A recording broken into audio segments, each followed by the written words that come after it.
And it was a good over 50 men that I said, who in this room, by show of hands, have ever had a fatherhood training or any instruction on what it is to be a father? And absolutely no one raised their hand. I was so shocked. But as a parachurch ministry, which is what Faithful Fathering is, we come beside the church to encourage and equip churches to raise the bar for fathering. And that's through dad-specific studies and events and activities that we'll discuss here. Welcome to the Faithful Fathering Podcast. This is Rick Wertz, founder and president of Faithful Fathering, where we encourage and equip dads to be faithful fathers and work to help dads engage in raising a godly generation by reinvigorating the church on the fathering front. In this podcast series, we've been talking about being a faithful father. And here we're taking it to another level, because if you're like me, that as you began to grow, as I began to grow as a father, I was called to be, to prioritize physical presence, engage emotionally, lead spiritually by example. I found myself wanting to share some of the glimpses of God's glory that He granted me in the eyes of my kids and my bride as I began prioritizing the right stuff. And that meant to get some dads in my church and in my circles together to go through some dad-specific studies and maybe start a fathering movement within my church. And with that, we're going to talk here with the operations manager of Faithful Fathering. Jason Hall is in the studio with me today. Thanks for being here. My pleasure. Well, you know that we've got several new churches coming online with a fathering movement being initiated, and we share what's called a pass the baton strategy, and so we can kind of talk through that a little bit. But tell me a little bit. I know you've been working with some of these churches. What are some glimpses of God's glory that you've seen, just seeing dads coming together to try to start a fathering movement in their church? You know, I love it. They're seeing the need for the fathering movement. These churches, some of the groups that I've been fortunate enough in the breakfast meetings to be a part of with the men, men are being open. They're being transparent. They're sharing their struggles. They're sharing their victories. You know, the experiences of the collective men from, you know, younger dads that might have a month-old baby all the way up through, you know, grandfathers who have a 50-year-old son with several grandchildren. And they all come together in one room. A beautiful thing that I saw actually the other night was so beautiful was there was an elder gentleman that shared, I failed at fathering. That's why I'm here. And I want to get it right. And I want to be there for my grandchildren. I want a second chance. And it was beautiful. He was like, I'm not here to teach. I'm here to learn. And so it was so cool to see that. That's important for young dads to hear too, because I've had similar situations where a dad said, you know, I want to make sure, I wish I'd have heard this 20 years ago. I don't want young dads in the church to say that 20 years from now, right? So that's great, great insight. And now the pass the baton, as I've shared with you many times, I am a recovering engineer. So these are acronyms. So pass, we'll talk about the P a little bit. The P is that purpose-filled group of dads that are that want to make a difference in their church and in their community. And like you said, these could be young dads, old dads. There's some good experience in the group. It can be a group of 8, 10, 12 dads that have a heart for their own fathering journey or grandfathering journey, and but then also a heart for the other dads in the church to encourage them. The other night you said you were talking with a group of dads and you asked them, what do you ask them? Have there been? Go ahead and share what that was about. Oh yeah, this was super impactful for me. There was a group of dads I was talking to and the other day, and what happened, what I shared with Rick is I asked them, and it was a good over 50 men dads. I said, who in this room, by show of hands, have ever had a fatherhood training or any instruction on what it is to be a father? And absolutely no one raised their hand. I was so shocked. That's why we're in ministry. Is Yes. that I know, and I'm not beating anybody up, but as a dad, I typically would get one sermon a year, and that was Father's Day, telling me I wasn't as good a dad as I needed to be, right? But as a parachurch ministry, which is what Faithful Fathering is, we come beside the church to encourage and equip churches to raise the bar for fathering. And that's through dad-specific studies and events and activities that we'll discuss here. But it is very rare. It's like, I think the numbers lately were less than 8% of churches have men's ministries, and even fewer have fathering ministry. So you can argue whether fathering should be under men or vice versa, or whether which you need. We're not here for that argument. Our job is to encourage churches to be sensitive to the fact that men are hungry for instruction, for encouragement, for equipping. And I do like to always emphasize, faithful fathering is never about judging or demeaning dads. It's all about encouraging and equipping. You can't get in a deeper valley than I was in, and you got to have to just be willing and able to take some insight from guys in the church and good insight into Scripture to know where we need to go to raise the bar for fathering. So P of the past strategy is that group of purpose-filled dads. Now, when we talk about purpose-filled, I guess every man has a purpose. There's three dimensions of purpose. One would be the world's purpose for us, the performance and the finances, and then that's what I would call the secular life, and then there's the what I would call the self-performance, which we think we're doing right, but we're still doing it in our own strength. We think we're doing God's will, but we're doing it in our own strength. And then there's the identity in the Trinity. You either have an identity in the world, an identity in self, or an identity in the Trinity, which is being sensitive to what God's will is and operating in God's strength. So when we look at those purpose-filled dads, what have you seen in those groups of dads that you've worked with that just are a little bit different?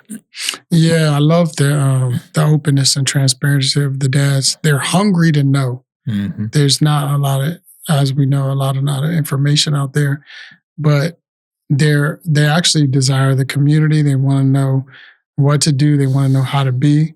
And a lot of them, what I saw is they have identity in their jobs. It's all about their work, but they're realizing that I want to be present for my kids. So they have that great desire.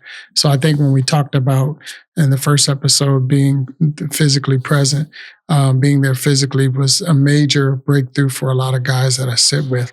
They're like, you know what? I work a lot of hours, but I really want to be present. And they begin to think of a strategy on how they can be present. So it's a beautiful thing. I think, again, it's important to know that it's all of us work through that process, don't we? Yes. That we do have an identity in the world because that's necessary for survival to a large extent. Right. We have to work, we have to take care of business and what have you. But and then we tend to be selfish by nature as well. And of course, we learn in marriage that it's all about being selfless. Right. It isn't about being selfish. And of course, in family, it just goes to another level. Absolutely. I always say that once we realize we're supposed to die for our wives, everything else comes into perspective pretty easily. So we're looking for that purpose-filled group of dads that, again, should represent the demographic of the church, should have a variety of ages, and that could have a good dimension as far as giftedness as well. There might be a teacher dad in there. There might be a coordinator, an outside coordinator, and what have you. Just a good complement. And so that's the P. The A is for activities. These are just fun activities for dads and kids, easy to plug in activities for dads and kids to engage in the church. Any thoughts, any things that you've done in a church environment that was all about just having fun with the kids and maybe sneaking some devotion time in there? Oh, yeah, for sure. Definitely events at the church with the kids, like father, son, father, daughter, type, like date night with the daughter. They had show like a movie, doing activities. With my little daughter, one time they did like paintings and stuff like that. So you paint with your daughter, and then you kind of show the picture, and it's really, really fulfilling. It's really cool. Well, that's really the A is for those types of activities, and if you can do 2 or 3 of those a year in your church, you're doing a lot. And then you reach out to your community and encourage dads in the community to participate as well. And it also gives you a great opportunity to just have a short devotion time to make sure there's a spiritual component to those activities. And then the S we've talked about. The first S is for study. A dad-specific study. You're involved in several of those going on presently. How are you seeing those received? Oh, great! These guys are engaged. They love it. They've never been a part of anything like it. They're sharing openly. They're growing. They're being humble. They're sharing their life experience. They're contributing. It's been fantastic. I've been really enjoying these groups. I've never been a part of anything like this in my life except the last few years. It's been really cool. Fantastic. Well, that's dads. What those are is, again, if you go to hit the 4 Dads button on the faithfulfathering.org, you can see these studies down there. And we help facilitate those in groups and churches, but you can also access them yourself as well, just to see what they're about. If there's something you'd like to kick off in your church, feel free to reach out to admin@faithfulfathering.org. Now, the second S is what we call staying connected. That's a weekend retreat, typically a father-daughter or a father-son retreat weekend. Now, I know you participated in a father-son last spring. How was that? How did you enjoy the time with your son, and how was it different than things you've done before? So wonderful. I would say, when we did the father-son, I had spent intentional time with my son. I've never done like that before. One of the unique thing is I got a chance to bless him. And I've never done that before. So that in that environment, I was able to bless them and have those spiritual connections that we've never had. It was so beautiful. Like, I highly recommend each dad, you really, for your father-son or father-daughter, really engage with them in a retreat. And Faithful Fathering does those as well. But if you have one in your church, please do. It's so rewarding. Yeah, that's one thing we do introduce is to come beside church as part of this initiative, Pass the Baton strategy, is we offer that opportunity to get away for a weekend, have some one-on-one time with that daughter or son, usually ages between 8 or 11 up to 18, and it's a unique time. It's a way to check out of the world a little bit and check into each other, committing that time to each other over a weekend. And you're right, every weekend wraps up with a blessing over your daughter, over your son. And those are always powerful moments that are solid markers in the relationship. That's what you're looking for in different ages, just have that solid marker for what where your relationship is and where it can go. And it's not unusual, certainly, to have come in with some disconnect, but then you leave connected, which is why we call it staying connected. One of our biggest challenges as dads is to stay connected with our children as they mature. And I mean, you've got a teenage daughter now, and you've got a little daughter. You can appreciate that your teenage daughter isn't your little girl anymore. I mean, she'll always be your little girl. Right. But your relationship, you can't treat her like your little girl, can you? No. I mean, you have to mature in relationship with your kids as they mature. And the only way we can really do that well is to have that one-on-one time, a weekend away, maybe an extended trip, that type of thing. So, but yes, Faithful Fathering has open retreats available, accessible on our website, as well as we really love coming beside the church to have a church-specific weekend retreat as well. So if there's any opportunity there in your church, please feel free to reach out again to admin@faithfulfathering.org, and we'll get in touch with you to try to follow up. So that's the PASS strategy, the purpose-filled dads, activities, studies, and then staying connected. The baton is for just beginning to see the need for a fathering initiative in the church, a fathering movement. That's pretty easy 2 points, isn't it? Yeah. Oh, yeah. The A is assimilating that core group.